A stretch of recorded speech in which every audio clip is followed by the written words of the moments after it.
When is the last time that you drove to Blockbuster and stared there at a wall trying to choose what movie to take home with you? When was the last time that you wrote step-by-step directions on how to get anywhere new? I'll bet that you trusted a mapping application on your phone to get you there. And I bet that you trust the recommendation engine of Netflix, like you trust so many other applications like TripAdvisor and Yelp and so many more to make our lives easier. What makes these tools so powerful and what makes us love them is that they're investing a lot of energy in decoding our preferences and understanding the context of what we're trying to do. And in doing so, they're able to make our lives easier, they're able to save us time, and these technologies and techniques now exist. And so that's the great news. We believe that the Decoded companies can take inspiration from what's already making our lives easier at home and just bring that into the workplace.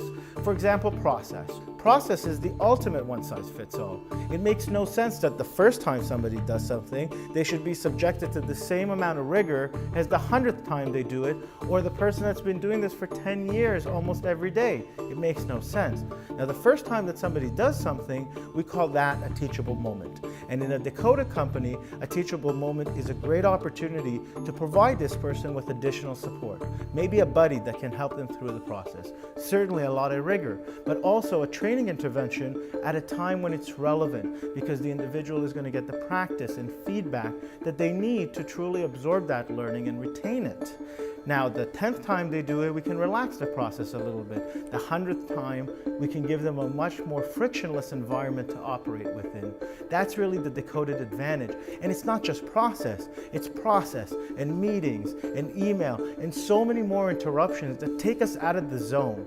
Everybody knows what a great day feels like, a day where they're able to keep the most important thing the most important thing. But we allow ourselves to be interrupted and reprioritized all day long. And if we can create tools that are empathetic, understand what we're trying to do, and can help to coach us into better performance, then people will operate faster and they're going to love doing the work more. And we're finding inspiration in so many spaces.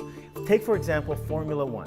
When most people are asked what wins a Formula One race, they might say driver, race technology, pit crew, but it turns out that just as important is a sensing and actuating center. A sensing and actuating center collects billions of data points in real time during a race. It analyzes that information and then provides real-time feedback into the driver's ear. Now imagine this, every team goes in thinking that they have the winning strategy, the winning car, the winning driver, but then reality punches them in the face. It's too cold, it's too hot, it's raining, an oil spill, an accident, something happens and they need to adjust their strategy in real time. And it's the team that's able to whisper in the driver's ear and say, you know what, skip the pit. Go harder on the brakes. It's that difference that makes the difference. And that is the advantage that we want to give to every organization. A sensing and actuating center that's able to coach its people into better performance with less bureaucracy, more speed, and less risk.